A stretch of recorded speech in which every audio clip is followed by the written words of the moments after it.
السلام عليكم. اولا البقاء لله. واجب علينا في بداية حلقة النهاردة نقدم واجب العزاء لأسرة عريس دوخ واللي توفى بجوار عروسته اثناء الزفة. بس الموضوع مش هينتهي عند كده، او مش هقول لحضراتكم اللي حصل وخلاص، عشان الموضوع ليه ابعاد تانية بكتير، ليه دراما انسانية حقيقية، واتوقع ان خلال فترة قصيرة هتشوفوا ده في فيلم او مسلسل، وده عشان اللي هتعرفوه معانا دلوقتي.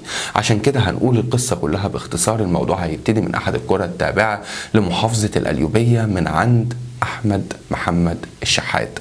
احمد هو عنده 23 سنة، شاب وسيم متدين اخلاق، كل الناس بتحبه. ليه؟ عشان والده رباه كويس، والده كان متفرغ لتربيته، والده كان بيحبه وهو اغلى حاجة عنده في دنيته، وده كله عشان هو الوحيد لأبوه. على فكرة أحمد جه للدنيا بعد محاولة والده لمدة 30 سنة كاملين بيحاول يخلف. أقول لحضراتكم نبذة بسيطة وسريعة إن والده اتجوز مرتين، والمرة التالتة ربنا وفقه وربنا اداله. قعد 30 سنة كان محروم من نعمة الإنجاب. عشان كده لما ربنا كرمه بأحمد اتفرغ له ووقف حياته ودنيته على أحمد.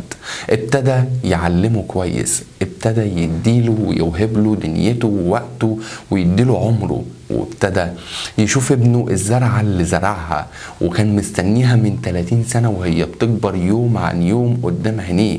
عشان كده ابنه بقى فعلا راجل بمعنى الكلمة، ابنه اتربى صح، اتعلم صح، ابنه كل أهل القرية بيحبوه وعارفين مدى خلقه ودينه وأخلاقه. كل الناس كانت بتقول ده ملاك ماشي على الأرض.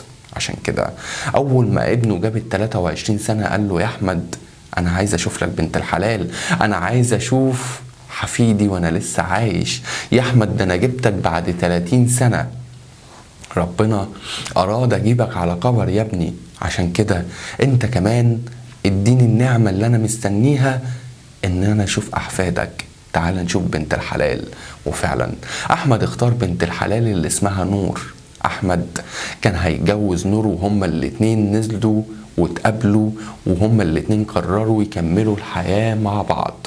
أحمد راح اشترى الشبكة بتاعته لنور اللي هي كانت نور فعلا. أحمد بعد ما اشترى الشبكة حدد ميعاد للفرح بتاعه وأخد عروسته من الكوافير اللي كان موجود في بنها، وهو خارج من بنها وعلى طريق بنها الحر لقريته في طوخ عشان يحضر الفرح بتاعه مع الأهل والأقارب. جت عربية من ورا خبطته، فالعربية بتاعت أحمد دخلت في عمود نور. أحمد اتوفى في لحظتها جنب عروسته. عروسته هي دلوقتي موجودة في المستشفى، أما أحمد ملحقش يروح المستشفى. روحه الطيبة الكريمة طلعت عند الخالق الكريم. أما بالنسبة للأب بصراحة مش عارف أقولها لحضراتكم.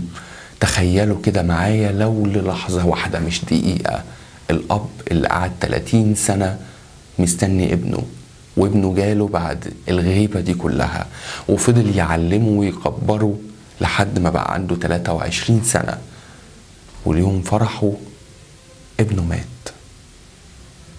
ربنا يصبره ويربط على قلبه.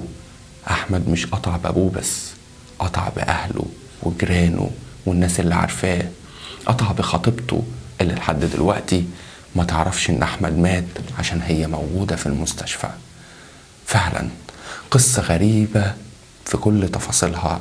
عشان كده نفس قصة أحمد النهاردة ما توقفش عند حضراتكم، نفس قصة أحمد تلف الدنيا كلها وكلنا نترحم عليه ونقول له يا رب ارحمه واغفر له، يا رب صبر أبوه على اللي هو فيه ويصبر أسرته وكل اللي حواليه، عشان ربنا أكيد ليه حكمة في ده. عشان كده كان واجب علينا نطلع نقول لكم قصة العريس واللي حصل له، عشان ممكن حضراتكم شايفين الابتلاء ده صعب جدا. هو صعب، بس ممكن، أكيد هو مش ممكن، ربنا ليه حكمة في ده. هو رايد ده عشان سبب معين. ممكن يكون عندنا ولاد كتير حوالينا لكن يكونوا نقمة علينا مش نعمة، وده بنشوفه في أمثلة كتير. ولد يطلع فاسد، ولد يطلع مجرم، ولد يطلع تربية مش كويسة، وفي الآخر بيعملوا حاجات ما نتوقعهاش في الأب والأم. لكن في القصة اللي احنا فيها دي أكيد ليها كواليس وليها ظروف ربك هو العالم بيها، احنا ما نعرفهاش. لحد هنا مش لاقي كلام أقوله، مش لاقي مشاعر جوايا أعرف أعبر عنها بكلام غير اللي أنا قلته لحضراتكم. فعلا قصة كنا محتاجين نقف قدامها عشان نحمد ربنا على اللي احنا فيه. أي نعمة تتاخد منك احمد ربنا عليها، أي نعمة تنقصك اعرف ان ربنا معوضك بحاجة غيرها، عشان لما تبص لقصة النهاردة تعرف اللي انت فعلا في نعمة حقيقية. اللي انت لو ربنا اخد منك حاجة هو بيمنع عنك شر مهما كانت الحاجة دي غالية عليك. عشان كده نحمد ربنا في كل الأحوال. كنت معاكم يونس محمد، أشوفكم على خير. السلام عليكم.